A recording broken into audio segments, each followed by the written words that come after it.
Marina Cantacuzino, the founder of the Forgiveness Project.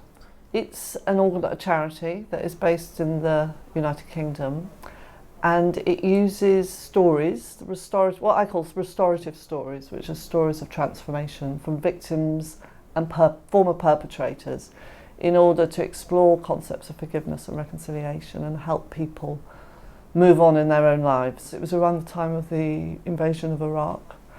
And I saw a picture of a boy called Ali al-Bass.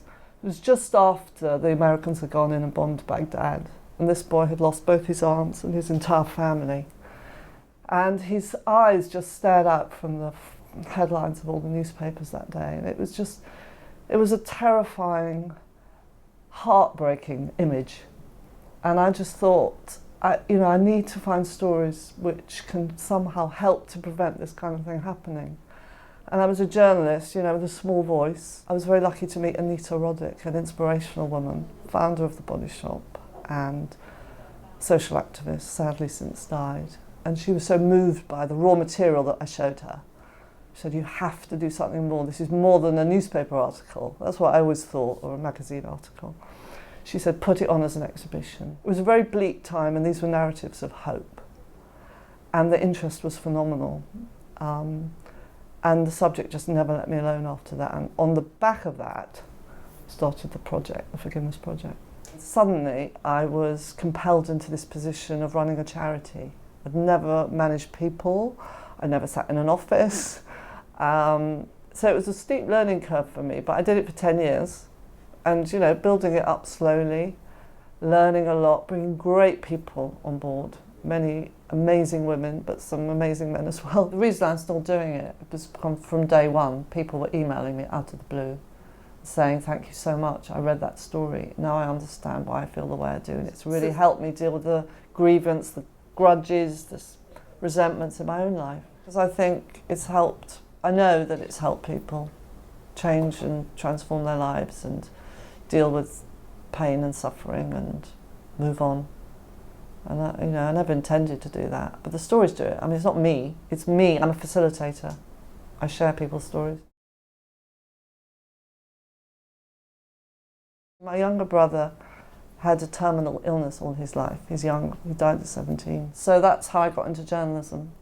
I wanted to tell the story of being a sister of a disabled brother. Growing up around someone you know is going to die, I think has a profound impact on you. And it made me definitely made me go into journalism, and it made me comfortable around pain. Anita Roddick, I remember her talking about organisations only survived with strong leaders. She obviously had no idea whether I was going to be a strong leader or not. And I sometimes wonder if I was a strong leader or I wasn't. It must be more than just good luck, I suppose. It's interesting because this Tim, who's the new CEO, said to me the other day, he said, I'm a people person. He said, I love going out there and meeting people and networking. And it's just occurred to me, I don't know why it hasn't occurred to me before, I'm not a people person. It's hard work for me to go out there and sort of network and meet people. I force myself. I think I'm ambitious though. I think going back to this thing of wanting to succeed for my parents or my brother, failed in a sense. I think my work is hugely important to me. If I'm not fulfilled, I remember thinking at the age of 18, I need to be fulfilled. If I'm not fulfilled, I'll die.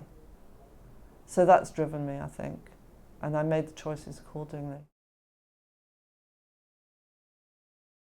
Definitely to follow their heart, because I think if you don't follow your heart, you get taken in all sorts of directions, and to be kind of ruthless about it in a way, and just go for it, and not to give in, rather not to give up, because there are knockbacks all the way. I believe in the collaborative approach. I think people are heard if people can make their own decisions.